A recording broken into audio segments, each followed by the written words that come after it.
AFTV Turkish, how disappointing was that? I mean, I thought the first half, up until everything just went crazy, I felt that Arsenal was playing some good football. You know what I mean? Some nice patterns of play, scored a goal disallowed, should have scored a goal in the first sort of 30, 40 seconds. Yeah. I was like so comfortable. I was like, all right, just get through to half time. Then all hell breaks loose. It all turned on that decision. Right, I want to get your views on the whole incident. What did you make of it? Listen, it's a penalty, but it's definitely not a red card. The whole rule doesn't make sense, you know. And I think it doesn't need rules for it to make sense. You can see he was pulling out. They got the benefit of rewinding it, slow-moing it, pausing it, and all of that, and they still got the decision wrong. And it's not often I turn to VAR referees and say that was a big turning point, but in this one, it certainly was, because like you said, that first half, some of the best football I've seen us play all season in terms of fluidity, transition, Xhaka and Partey together looking good, breaking the lines, Pepe looking good again. What a goal, you know. He got lucky to get there through Semedo and then a nice little nutmeg, but what a finish with his right foot. And he was in that moment building on his recent form and consistency. Hopefully he still can. Saka, another top performance in the first half, all over the pitch. But that just kind of just took everything out of it. And just before halftime as well, it was perfect moment for Wolves to reshape, get back in, and you know, move on in the second half. It's deflating, Rob. I can't understand the rule. I mean, we were here, and we were hearing that.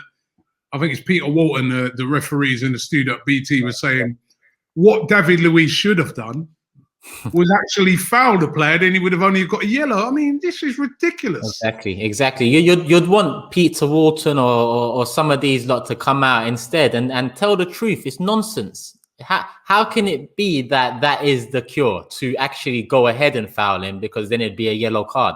So go and injure another professional footballer, because that, if you foul him from behind, that's what you could possibly do.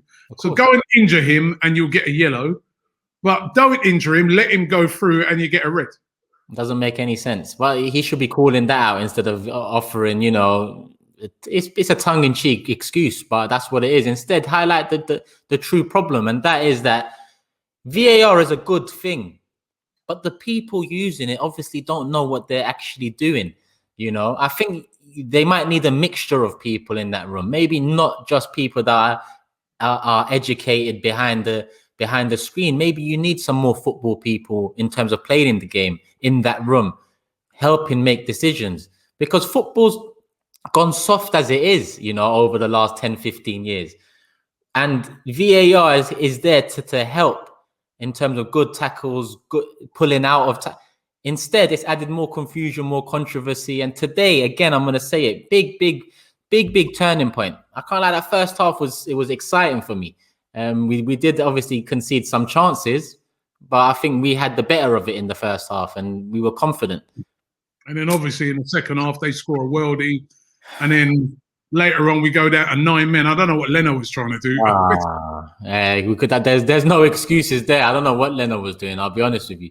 On one day, you know, a fantastic save against United. On another, I can't even begin to explain what he had in his mind. I believe he was trying to think about how he could keep it in play and start an attack. But as it got closer to the ball, he realized, shit, maybe I was thinking about the wrong thing. And in the end, you saw his face straight after. That told me that he's done something wrong. Red card, 9 men. I'm surprised. Sorry? I'm surprised we didn't concede again with 9 men, but, you know, it is what it is. Do you look on today and you just say, you know what? This is not one where I can have a go at the team or whatever. This is one where we just have to say, you know what? Circumstances just went against us. Or do you look on it and say, indiscipline again? 9 men. We've had so many red cards, this team. We have had a lot of red cards, and it's just today I can't put it to that, because David Luiz, many a time I've got onto him because of red cards and silly decisions and penalties and whatnot. Today I actually can't, because he tried to get out of the way. You know, I'm not going to put the blame on him today. The blame actually goes to the referees today. First time I've said that for I don't know how long. We was unlucky.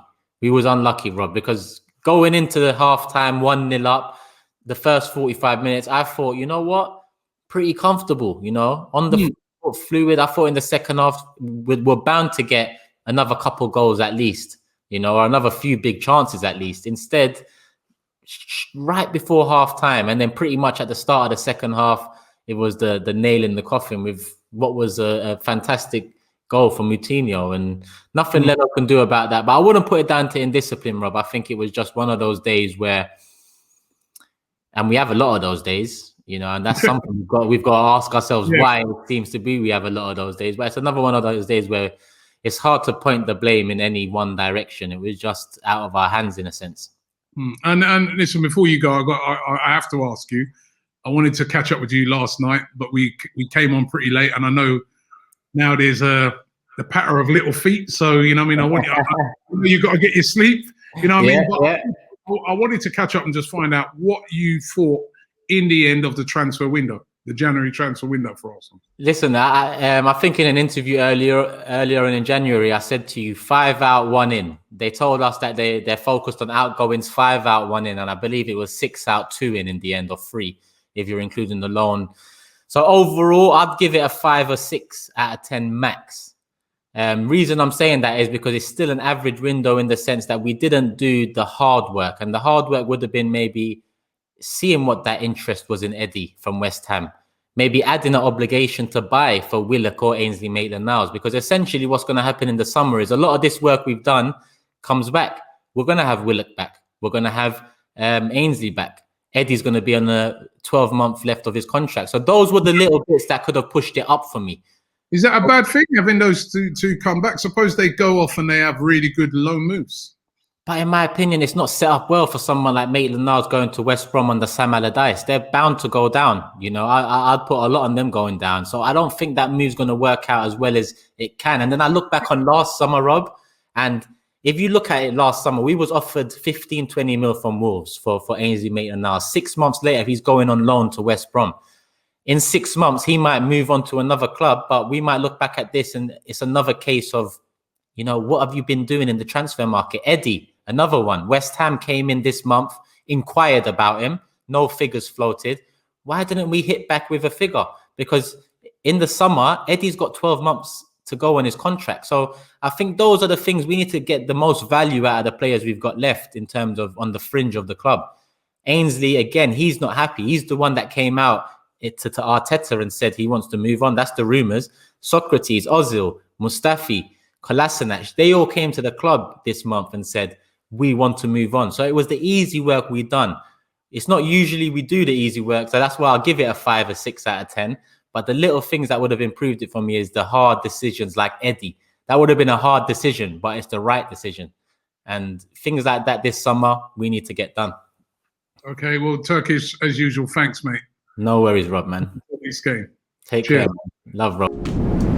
Today's show is sponsored by Profit Accumulator, the #1 match betting service in the UK. Match betting is different to gambling. With gambling, you bet on one side, and if that side loses, you lose. With match betting, you bet on both sides. That means no matter what the outcome, you're a winner.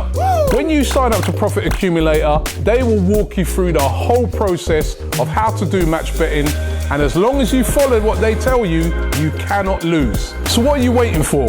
Click the link in the description right now for your free trial, and you can start earning some real cash.